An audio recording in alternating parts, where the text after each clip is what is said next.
toutes et à tous et bienvenue dans votre émission Actu Cofac, le journal web TV du groupe Cofac que vous pouvez retrouver en replay sur la page Facebook et les chaînes YouTube Cofac TV ainsi que sur le site internet cofactv.fr. Du 19 au 22 mars se déroulait le salon de la franchise à Paris, porte de Versailles, où le groupe Cofac était présent avec les réseaux MasterPro, Bricopro, Epagri et Securom. Nous avons profité de l'occasion pour aller y faire un tour et rencontrer certains d'entre eux.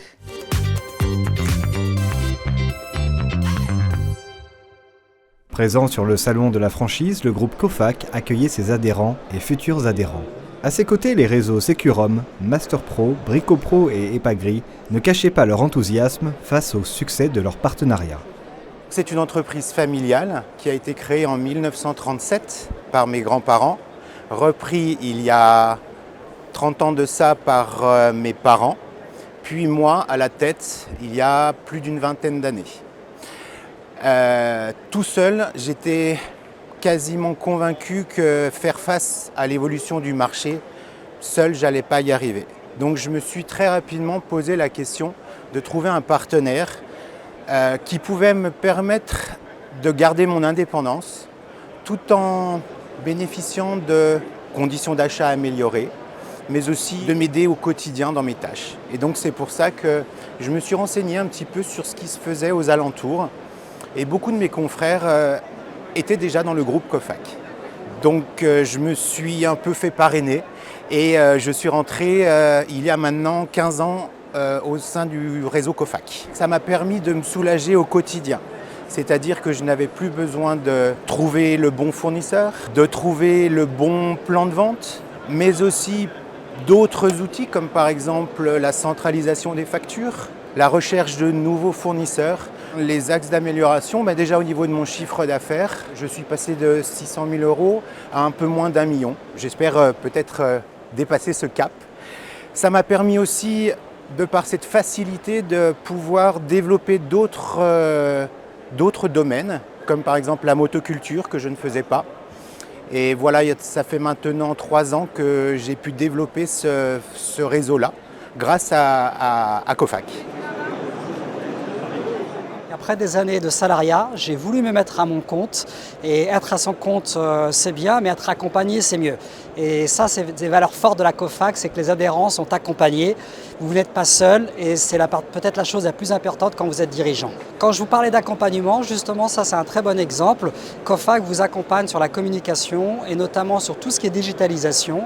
Donc avec la Cofac, le service marketing, j'ai pu mettre en place des Facebook Ads, des campagnes SMS et pas mal de publicités sur Le Bon Coin par exemple. La satisfaction client, ça c'est quelque chose qui pour moi est très important et la plupart des établissements à la Cofac sont des établissements de proximité. Donc du coup on retrouve ces valeurs-là et on retrouve de la satisfaction chez nos clients et c'est le plus important pour moi.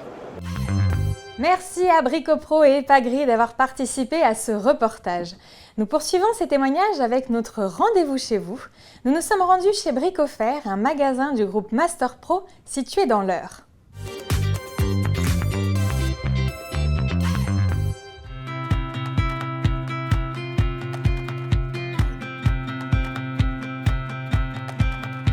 Bricofer est situé dans l'Eure, dans la commune de Creville-la-Vieille. C'est une quincaillerie qui est née en 1985. C'est en 2005 que j'ai racheté moi-même cette entreprise à mon père. Bricofer est adhérent Cofac depuis le 1er décembre 2005 et nous avons rejoint l'enseigne MasterPro depuis le 1er janvier 2008. Nous avons multiplié notre chiffre d'affaires par 3. La répartition de notre chiffre d'affaires est faite à 78% pour les professionnels, 22% pour les particuliers. L'enseigne MasterPro et le réseau Cofac, bien évidemment, sont liés à cette évolution.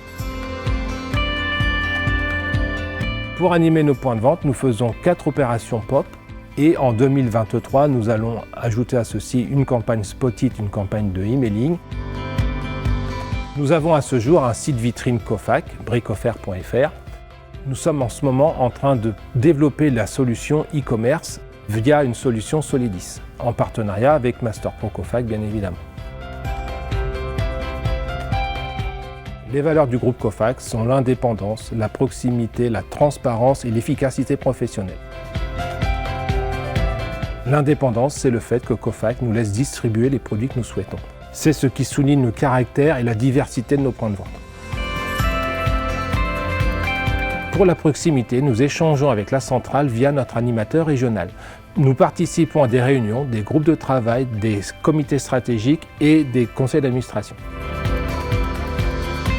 L'efficacité, c'est le travail des collaborateurs Cofac pour aider l'adhérent à son développement. C'est un travail d'équipe. Chacun apporte sa pierre à l'édifice.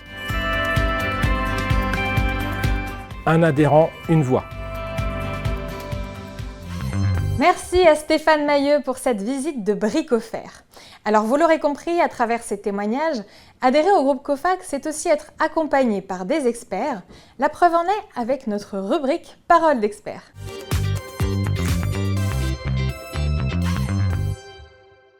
Avec la modernisation des supports de communication, on pense parfois à tort que le digital a pris le pas sur le print, alors qu'en vérité les deux se complètent parfaitement. Le tout est d'en maîtriser leur diffusion. Dans notre rubrique Parole d'experts du jour, nous allons répondre à la question « Pourquoi rechallenger sa zone de distribution d'imprimés publicitaires ?» Et pour y répondre, j'ai à mes côtés Jean-Michel Gaudin, directeur commercial Sud-Ouest chez Mediapost. Bonjour Jean-Michel et bienvenue sur le plateau d'Actu Cofac. Bonjour et merci Alexandra. Alors avant toute chose, je rappelle que Mediapost est un acteur majeur de la communication de proximité qui conseille et accompagne ses clients à chaque étape de la mise en œuvre de leur campagne publicitaire afin que leur message atteigne leur cible efficacement. Alors Jean-Michel, pour commencer, est-ce que vous pourriez nous dresser un état des lieux avec quelques chiffres clés peut-être ? Avec plaisir Alexandra. Quelques chiffres clés. Plus d'un ménage français sur 10, 11% des ménages français changent de domicile, déménagent tous les ans. Donc bien évidemment, ils font suivre leur courrier par la poste, principalement plus de 4 sur 5. Voilà. Premier point. Deuxième point, on a donc un paysage qui évolue. On s'aperçoit qu'on a des constructions qui arrivent, de l'habitat collectif, l'habitat individuel. Et par voie de conséquence, la voirie est modifiée. Plus de 8% de la voirie française est modifiée chaque année. Donc déjà, ces deux éléments montrent que le territoire évolue. On a aussi un paysage concurrentiel qui évolue avec l'implantation de nouveaux points de vente, la fermeture d'autres. 215 points de vente dans le secteur du bricolage ont été fermés entre 2012 et 2021, selon les données de la Fédération des magasins de bricolage. Donc on s'aperçoit qu'on a un univers concurrentiel qui change avec des enseignes dynamiques, d'autres moins. Voilà, donc à laquelle on va s'adapter.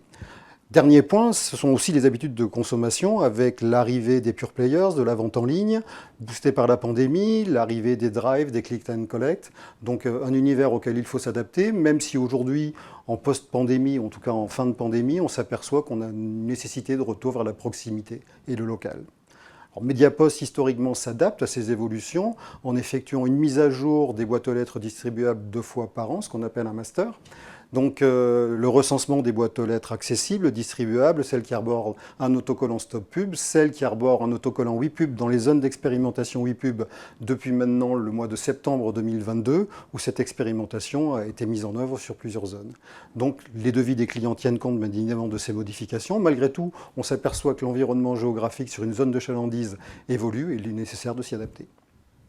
Et alors au vu de ce constat, pourquoi donc rechallenger sa zone de distribution publicitaire ? Pour impacter, pour être le plus précis possible, pour toucher les bons clients réceptifs aux messages que l'on désire délivrer. On considère donc un budget de communication comme un investissement et non pas comme une dépense.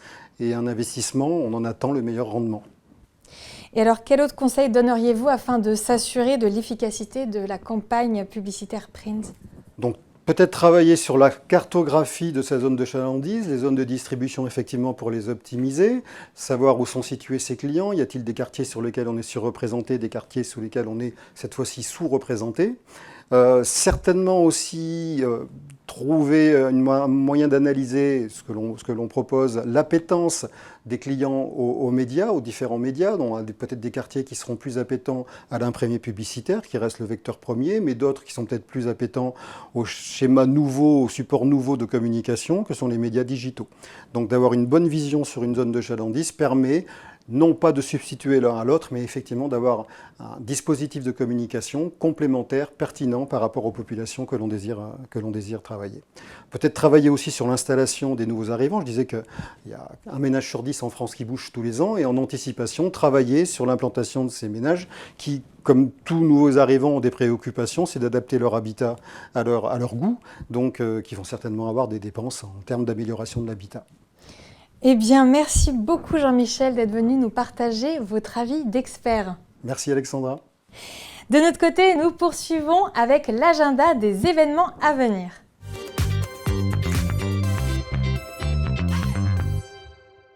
C'est parti pour les réunions régionales. N'hésitez pas à vous rapprocher de votre animateur pour connaître la date de celle qui se déroulera dans votre région. Autre date à ne pas oublier, l'Assemblée générale qui aura lieu cette année le 25 juin. Du 5 au 27 mai, l'opération Rêve de gosse s'achèvera par un tour aérien qui relie 9 villes-étapes. Un village complet s'installera dans chaque ville, de la Guadeloupe à Cazaux, en passant par la Corse, Nîmes, Chambéry, Berne, Lons-le-Saunier, Bellerive-sur-Allier, Les Mureaux, Orléans. Partenaires et bénévoles s'y réunissent pour faire vivre une journée exceptionnelle aux enfants qui pourront même faire un tour d'avion. Le groupe COFAC s'associe à cet événement et animera un stand dans le village et propose à ses adhérents de venir y participer. Voilà, c'est la fin de cette émission. Merci de nous avoir suivis. Je vous donne rendez-vous le mois prochain pour une nouvelle émission Actu COFAC. D'ici là, je vous invite à aller sur la page Facebook, la chaîne YouTube ou le site internet cofactv.fr pour ne manquer aucun rendez-vous. Je vous souhaite à toutes et à tous une belle journée.